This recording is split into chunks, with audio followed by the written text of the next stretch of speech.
নমস্কার বন্ধুরা, আশা করছি সকলেই খুব ভালো আছো ও সুস্থ আছো। আমিও খুবই ভালো আছি।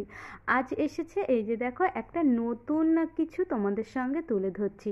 আসলে এর আগে আমি কখনোই এইভাবে রেশন নিতে আসিনি। আমার না আগে একটু একটু ইচ্ছা করতো যে আমিও আর কি যাই রেশন নিতে, তবে কখনোই যাওয়া হয়নি। তবে এখন ওই যে দিদির সুবাদে যে আর কি গ্রামে গ্রামে রেশন দিচ্ছে, তো সেটাই আর কি আমাদের বাড়ির পাশেই আজকে দিতে এসেছে। ওই যে সুবাদ বললাম, কথাটা অত্যন্ত ঠুমকো লাগে। এই সব কাজেই দিদির সুবাদ। তো কেউ খারাপ মাইন্ডে নিও না। আরও কিছু কারণে যদি দিদির একটু সহানুভূতি থাকতো তাহলে হয়তো বেকার ছেলে মেয়েগুলো আর এইভাবে রাস্তাতে পড়ে মার খেতে হতো না। আর শিক্ষাটারও এইভাবে মেরুদণ্ড ভেঙে আর যা মুখ থুবড়ে রাস্তাতে পড়তে হতো না। সে আর কি করা যাবে, আমাদের কপালটাই খারাপ যে আমরা এই সময়তে এসে দাঁড়িয়ে পড়েছি। মাঝে মাঝে ভাবি যে পড়াশুনো করে হবেটা কি, আসলেই সত্যি। তো সে যাই হোক, অনেক কিছু বলে ফেলে দিলাম। তো এই যে দেখুন, আজকে আমিও রেশন নিতে এসেছি মা বাবার সঙ্গে। আসলে আমি কোনোদিনও ফিঙ্গার দিইনি, সেই কারণে আজ তো বাড়ির পাশে এসেছে, তাই বাবা বলল যে আজকে চল তোর হাতের ফিঙ্গারটা দিয়ে মালটা তোলা হবে, তাহলে নাকি কার্ডটাও ভালো থাকবে।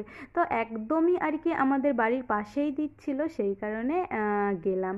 তো রেশন নিয়ে চলে এসেছি। আর এবারে চালটা আর আটাটা খুব ভালো দিয়েছে। তবে আমাদের তো খাওয়া হয় না, আমাদের বাড়িতে যেহেতু আর কি অন্যান্য প্রাণীরা আছে তাদেরকে খাওয়ানো হয়। আর সে যাই হোক, ছাড়ুন। তারপরে দেখুন এই যে গাছে না পেয়ারা হয়েছে, বেশ আগে কদিন পেরেছিলাম। আর এই পেয়ারাগুলো অনেকটা উঁচুতে ছিল, আমি তো খুব একটা পারতে পারি না। তো বাবাকে বললাম যে বাবা একটু পেয়ারাগুলো পেরে দাও। তো বাবাও আর কি এই যে গাছটাতে উঠে পড়েছে। তবে এই গাছে উঠলে আমার ভীষণই ভয় করে। তো আমি বাবাকে বলছিলাম না আর পারতে হবে না, লেবে এসো। এই যে দেখুন দুটো পেয়ারা কি ডাসা হয়েছে, এবারে খাওয়ার পুরো ঠিক সময় তো। আর পেয়ারাগুলো খেতে ভীষণ ভালো হয়। তো একটা আমি খেলাম আর একটা এই যে আমার জেঠুকে দিলাম। জেঠু আরেকটা গাছ আছে আমাদের বাড়িতে, তো ওই পেয়ারাগুলো জেঠু খেতে চায় না, তো এই পেয়ারা দিলে দেখি টুকিটাকি খায়। তো তার জন্য আমি একটা নিলাম আর জেঠুকে একটা দিলাম।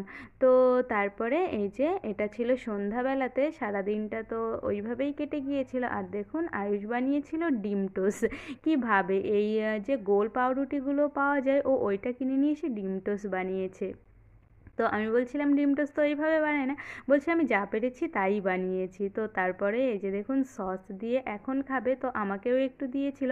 আচ্ছা, তোমাদের এই যে এই ছোটোদের থেকে খাবার খেতে কেমন লাগে আমাকে জানিয়ে। তো সব কিছু মিলিয়ে এতটুকুই ছিল আজকের ব্লগখানি। কেমন লাগলো তা অবশ্যই কমেন্ট করে জানিও।